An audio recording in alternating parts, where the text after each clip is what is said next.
ನಮಸ್ಕಾರ ರೀ, ಎಲ್ಲರೂ ಹೆಂಗದಿರಿ? ನಾನು ಮಸ್ತ್ ಸೂಪರ್ ಡೂಪರ್ ಅದೀನಿ. Welcome to my YouTube channel. ನಮ್ಮ ಗೋಕಾಕ್ ಮಂದಿಗೆ ಸಂಡೆಗೆ ಒಂದ್ಸಲ ಚಿಲ್ ಮಾಡಬೇಕು, ನೇಚರ್ ಬ್ಯೂಟಿ ನೋಡಬೇಕು, ಫ್ರೆಶ್ ಏರ್ ಬೇಕು, ಫ್ಯಾಮಿಲಿ ಜೊತೆ ಪಿಕ್ನಿಕ್ ಹೋಗಬೇಕು, ಹಿಂಗೆ ಹೋದ್ನ್ಯಾ ಹಿಂಗೆ ಬಂದ್ನ್ಯಾ ಅನ್ನುವಂಗೆ ಪ್ಲೇಸ್ ಇರಬೇಕು ಅಂತ ಅನ್ನಿಸ್ದಾಗ ನಮಗೆ ಫಸ್ಟ್ ತಲೆಯಾಗ ಬರೋದ ಈ ಪ್ಲೇಸು. ಈ ರೋಡ್ ನೋಡಿದ್ರೆ, ಈ ಗಿಡಗಳನ್ನು ನೋಡಿದ್ರೆ ನಂಗೆ ಗೊತ್ತಾಗ್ತೈತಿ ನಾವೆಲ್ಲಿ ಹೊಂಟೀವಿ ಅಂತ ಹೇಳಿ. ಹೌದು, ನಾವು ಇವಾಗ ಹೊಂಟಿರೋದು ಗೋಕಾಕ್ ಒಳಗೆ ಫೇಮಸ್ ಆಗಿರುವಂಥ ಯೋಗಿ ಕೊಳ್ಳಕ್ಕೆ. ಎಲ್ಲರೂ ಸೇರಿ ಇವತ್ತು ನಾವು ಯೋಗಿ ಕೊಳ್ಳಕ್ಕೆ ಹೊಂಟೀವಿ. ಸೊ ಏನು ಮಾಡ್ತೀವಿ, ಹೆಂಗಿರ್ತೈತಿ ಡೇ ನೋಡೋಣಂತ. ನಮ್ಮ ಲಕ್ಷ ಅಂತೂ ಫುಲ್ ಖುಷ್ ಅದಾನ. ಎಲ್ಲ ನೇಚರ್ ನೋಡ್ಕೊತ ಮಸ್ತ್ ಎಂಜಾಯ್ ಮಾಡತ್ತ ನಾವಂತೂ. ಸೊ ನಾವು ಎಲ್ಲ ನೇಚರ್ ನೋಡ್ಕೊತ ಮಸ್ತ್ ಗ್ರೀನ್ ಕಾಣತೈತಿ. ಇಷ್ಟು ಸುಡು ಸುಡು ಬಿಸಿಲೊಳಗೂ ಮಸ್ತ್ ಗ್ರೀನ್ ಕಾಣಕತ್ತೈತಿ ನೇಚರ್ ಅಂತೂ. ಮಸ್ತ್ ಖುಷಿ ಅನ್ಸಾತಿತ್ತು. ಇಷ್ಟು ನೇಚರ್ ನೋಡೋದನ್ನ ಮಸ್ತ್ ಖುಷಿ. ಹಂಗೆ ನೇಚರ್ ನಡುವ ನೀರು, ಹೊಳಿ, ಗುಡ್ಡ ಎಲ್ಲನೂ ನೋಡ್ಕೊಂತ, ತೆಂಗಿನ ಗಿಡ ಅಂತೂ ಎಷ್ಟು ಚಂದ ಎತ್ತರ ಬೆಳೆದಾವು. ನೋಡಿದ್ರನ್ನ ಸಾಕು ಎಳ್ನೀರು ಹೋಗಿ ಹರ್ಕೊಂಡು ಕುಡಿನ ಅನ್ಸುತ್ತೆ. ಬಟ್ ಬೇರೆದಾರ ಹೊಲ ಹಾಕೊಂಡು ಬಡಿತಾರೆ ಅವ್ರು ನಮ್ಮನ್ನು, ಹಿಂಗೆ ಹೋದ್ವಿ ಕುಡಿದ್ವಿ ಅಂತಂದ್ರೆ. ಸೊ ಹಂಗೆ ನಮ್ಮ ಅಕ್ಕ ನಮ್ಮ ಅವ್ವನೂ ಬಂದಿದ್ರು. ಎಲ್ಲರೂ ಸೇರಿನ ಈಗ ಯೋಗಿ ಕೊಳ್ಳಕ್ಕೆ ಹೊಂಟೇವಿ. ಸೊ ಇದೇನು ಯೋಗಿ ಕೊಳ್ಳ ಭಾಳ ದೂರ ಇಲ್ಲ. ಗೋಕಾಕಿಂದ ಯೋಗಿ ಕೊಳ್ಳ ಮಲ್ಲಯ್ಯಜ್ಜನ ಗುಡಿ 8 ಕಿಲೋಮೀಟರ್ ಇದ್ರೆ, ಗೋಕಾಕಿಂದ ಯೋಗಿ ಕೊಳ್ಳ ಹೊಳಿ ಅದು ವ್ಯೂ ಪಾಯಿಂಟ್ ಏನೈತಲ್ಲ ಅದು 4 to 5 ಕಿಲೋಮೀಟರ್ ಅಷ್ಟೈತಿ. ಫಸ್ಟ್ ನಾವು ಹೋಗೋದು ಯೋಗಿ ಕೊಳ್ಳ ಮಲ್ಲಯ್ಯಜ್ಜನ ಗುಡಿಗೆ. ಸೊ ನೋಡೋಣಂತ ಹೆಂಗೈತೆ ಅಂತ ಹೇಳಿ. ಇಲ್ಲಿಗೆ ಬಸ್ ಫೆಸಿಲಿಟಿ ಅದು ಏನೂ ಇಲ್ಲ. ಹೋದರೆ ನಮ್ಮ ಸ್ವಂತ ವೆಹಿಕಲ್ ತೊಗೊಂಡು ಹೋಗಬೇಕು ಅಥವಾ ಆಟೋನ ಬಾಡಿಗೆ ಮಾಡಿಕೊಂಡು ತೊಗೊಂಡು ಹೋಗಬೇಕು. ಸೊ ಫೈನಲಿ ನಾವು ನಮ್ಮ ಮಲ್ಲಯ್ಯಜ್ಜನ ಗುಡಿಗೆ ಬಂದ್ವಿ. ಸೊ ಇದು ಗುಡ್ಡದ ಮೇಲೆ ಐತಿ, ಅಲ್ಲಿ ಬಿಳಿದು ಕಾಣಿಸ್ತೈತಲ್ಲ ಅದು ಮಲ್ಲಯ್ಯಜ್ಜನ ಗುಡಿ ಗುಡ್ಡದ ಮೇಲೆ ಐತಿ. ಇಲ್ಲಿ ಸ್ಟೆಪ್ ಹತ್ಕೊಂಡು ಮೇಲೆ ಹೋಗಬೇಕು. ಇದು 300 to 350 ಸ್ಟೆಪ್ಸ್ ಅದಾವೆ ಇಲ್ಲೇ. ಸೊ ಇದನ್ನು ಹತ್ಕೊಂಡು ಹೋದಾಗ ನಮಗೆ ಮಲ್ಲಯ್ಯಜ್ಜ ಕಾಣ್ತಾರ. ಬಟ್ ನಮಗೆ ಹುಡುಗರನ್ನೆಲ್ಲ ಕರ್ಕೊಂಡು ಬಂದಿದ್ವಿ. ಸೊ ಹಿಂಗಾಗಿ ಸ್ಟೆಪ್ ಹತ್ತಿ ಹೋಗುವಷ್ಟು ಎನರ್ಜಿ ಇರಲಿಲ್ಲ. ಮಂಗ್ಯಗಳು ನೋಡ್ರಿ ಎಷ್ಟು ಆಟ ಆಡತ್ತವು, ಎಷ್ಟು ಗದ್ದಲ ಹಿಡಿಸಿದ್ವು ಅಂತಂದ್ರೆ ಏನು ಮಾಡಂಗಿಲ್ಲ ಅವು ನಮಗೆ. ಬಟ್ ಕೈಯಾಗ ಏನಾರ ತಿನ್ಸ ನೋಡಿದ್ವು ಅಂದ್ರೆ ಬಿಡಂಗಿಲ್ಲ, ಅವಕ್ಕೆ ಕೊಡೋ ಥರನೂ ಬಿಡಂಗಿಲ್ಲ. ಸೊ ಅವನ್ನೆಲ್ಲನೂ ನೋಡಿ ನಮಗೆ ನಮ್ಮ ಬಾದಾಮಿ ಮಂಗ್ಯನ ನೆನಪಾಗತ್ತಿದ್ದು. ಸೇಮ್ ಅವು ಹಿಂಗೆ ಇದ್ದು, ಬಾದಾಮಿ ಮಂಗ್ಯನೂ ಹಿಂಗೆ ಇರ್ತಾವೆ. ಸೊ ಪಿಂಕ್ ರೆಡ್ ಈ ರೀತಿನ ಕಾಣ್ತಿರ್ತಾವೆ. ಹಂಗೆ ಒಂದಿಷ್ಟೆಲ್ಲ ಡ್ಯಾಡಿ ಫೋಟೋಸ್ ಎಲ್ಲ ತಕ್ಕೊಂಡು ಹುಡುಗರನ್ನೆಲ್ಲ ಆಟ ಆಡಿಸಿ ಹಂಗೆ ಕೆಳಗೆ ನೋಡಾತಿದ್ವಿ. ನೇಚರ್ ಮಸ್ತ್ ಪ್ರಶಾಂತ್ ಇತ್ತು. ಅಲ್ಲೇ ನಮಗೆ ಮಂಗೆ ಆಟ ಆಡೋದು, ಅವೆಲ್ಲ ಪಕ್ಷಿಗಳ ಹಾರಾಡೋದು ಎಲ್ಲನೂ ಕಾಣಿಸಾತಿತ್ತು. ಅವನ್ನೆಲ್ಲನೂ ಹುಡುಗರು ನೋಡಿ ಎಂಜಾಯ್ ಮಾಡತ್ತಿದ್ದು. ಇವೆಲ್ಲ ನಮಗೆ ನಾವಿರುವಂಥ ಮನ್ಯಾಗ ಗೋಕಾಕ್ನಾಗ ಆಯ್ತು, ಹುಬ್ಳ್ಯಾಗ್ನಾಗ ಆಯ್ತು, ಈ ನೇಚರ್ ಬ್ಯೂಟಿ ಅನ್ನೋದು ಮರೆತು ಬಿಡತ್ತೀವಿ.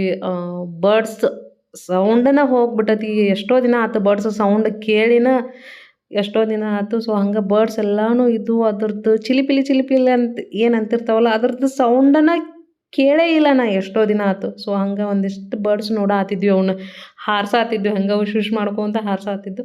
ಸೊ ಬರ್ಡ್ಸ್ ಸೌಂಡ್ ಹೆಂಗಿರ್ತೈತಿ ಕೇಳ್ರಿ ಒಂದ್ಸಲ.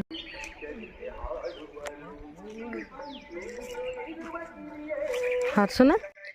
ಅಲ್ಲಿ ಸ್ವಲ್ಪ ಅಡ್ಡಾಡಿ ಕುಂತು ಫೋಟೋಸ್ ಎಲ್ಲ ತೊಗೊಂಡು ಮಂಗ್ಯನೆಲ್ಲ ನೋಡಿ ಬರ್ಡ್ಸ್ ಚಿಲಿಪಿಲಿ ಸೌಂಡ್ ಕೇಳಿ ಹುಡುಗರನ್ನೆಲ್ಲ ಆಟಾಡಿಸ್ಕೊಂಡು ನೆಕ್ಸ್ಟ್ ನಾವು ಬಂದಿದ್ದು ಮೇನ್ ಪಾಯಿಂಟ್.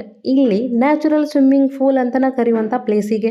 ಎಸ್, ಇದಕ್ಕೆ ನ್ಯಾಚುರಲ್ ಸ್ವಿಮ್ಮಿಂಗ್ ಪೂಲ್ ಅಂತಲೇ ಕರೀತಾರೆ. ಯಾಕಂದ್ರೆ ಇಲ್ಲಿ ಸ್ವಿಮ್ಮಿಂಗ್ ಮಾಡೋಕೆ ಭಾಳ ಚಲೋ ಪ್ಲೇಸ್ ಐತಿ. ಎಲ್ಲರೂ ಇಲ್ಲಿ ಸ್ವಿಮ್ಮಿಂಗ್ ಮಾಡೋಕ್ಕಂತಲೇ ಬರ್ತಾರೆ. ಹಂಗೆ ಇಲ್ಲಿ ಸ್ವಿಮ್ಮಿಂಗ್ ಕಲಿಯಾಕೂ ಭಾಳ ಜನ ಬರ್ತಾರೆ. ಇಲ್ಲೇ ಸ್ವಿಮ್ಮಿಂಗ್ ಕಲಿಯಾಕೆ ಭಾಳ ಚಲೋ ಪ್ಲೇಸ್ ಐತೆ ಆ್ಯಕ್ಚುಲಿ. ಬಟ್ ಹುಷಾರಾಗಿ ಇರಬೇಕು, ಯಾಕಂದ್ರೆ ಅದು ಭಾಳ ಡೀಪ್ ಐತಿ ನೀರು, ನೆಲಿನ ಹತ್ತಂಗಿಲ್ಲ ಅಂತ ಹೇಳ್ತಾರೆ. ಬಟ್ ನನಗೂ ಗೊತ್ತಿಲ್ಲ, ಯಾಕಂದ್ರೆ ನನಗೂ ಸ್ವಿಮ್ಮಿಂಗ್ ಬರೋಂಗಿಲ್ಲ. ಲೇಡೀಸು ಭಾಳ ಆ್ಯಕ್ಚುಲಿ ಇಲ್ಲೇ ಸ್ವಿಮ್ಮಿಂಗ್ ಮಾಡೋದು ನೋಡೇನಿ ನಾನು. ಸೊ ರೆಗ್ಯುಲರಾಗಿ ಬರೋರು ಭಾಳ ಜನ ಅದಾರ ಸ್ವಿಮ್ಮಿಂಗ್ ಮಾಡೋಕೆ. ಸೊ ಹಂಗೆ ಸ್ವಿಮ್ಮಿಂಗ್ ಮಾಡಿ ಆದಮೇಲೆ ಸೊ ಎನರ್ಜಿ ಡೌನ್ ಆಗಿರ್ತೈತಿ ಅವರಿಗೆ ಸ್ವಿಮ್ಮಿಂಗ್ ಮಾಡಿ. ಹಂಗೆ ಎನರ್ಜಿ ಡೌನ್ ಆದಾಗ ಏನಾರ ಬೇಕು ಅನ್ನಿಸ್ದಾಗ ಇಲ್ಲೇ ಸಿಗುವಂಥ ಐಟಮ್ಸು ಏನೇನಂದ್ರೆ ಎಗ್ ಐಟಮ್ಸು ಮಸ್ತ್ ಸಿಗ್ತಾವೆ ಇಲ್ಲಿ. ಬಾಯ್ಲ್ಡ್ ಎಗ್ ಆಯ್ತು, ಬ್ರೆಡ್ ಟೋಸ್ಟ್ ಆಯ್ತು, ಬ್ರೆಡ್ ಆಮ್ಲೆಟು, ಚಪಾತಿ ಆಮ್ಲೆಟು, ಹಂಗೆ ಎಲ್ಲ ಥರದ್ದು ಎಗ್ ಐಟಮ್ಸು ಇಲ್ಲೇ ಸಿಗ್ತಾವೆ. ನಮಗೆ ಏನಾರ ಎಗ್ ಬುರ್ಜಿ ಸೊ ಈ ರೀತಿ ಏನಾರ ಬೇಕಾತಂದ್ರೆ ಹೇಳಿ ಮಾಡಿಸ್ಕೋಬೋದು. ಹಂಗೆ ಸಂಡೇ ಸ್ಪೆಷಲ್ ಏನಂದ್ರೆ ಇಲ್ಲೇ ಊಟನೂ ಸಿಗ್ತೈತಿ. ಸಂಡೇಗೆ ಒಂದ್ಸಲ ಅಷ್ಟೇ ಇದು, ಡೈಲಿ ಸಿಗೋದಿಲ್ಲ. ಡೈಲಿ ಬರೀ ಎಗ್ ಐಟಮ್ಸ್ ಅಷ್ಟೇ. ಸಂಡೇ ಒಂದ್ಸಲ ಗೊಂಜಾಳ ರೊಟ್ಟಿ ಊಟ ಸಿಗ್ತೈತಿ. ನಿಮಗೆ ಗೊಂಜಾಳ ರೊಟ್ಟಿ ಬೇಕಂದ್ರೆ ಗೊಂಜಾಳ ರೊಟ್ಟಿ ಅಥವಾ ಚಪಾತಿ ಬೇಕಂದ್ರೆ ಚಪಾತಿ.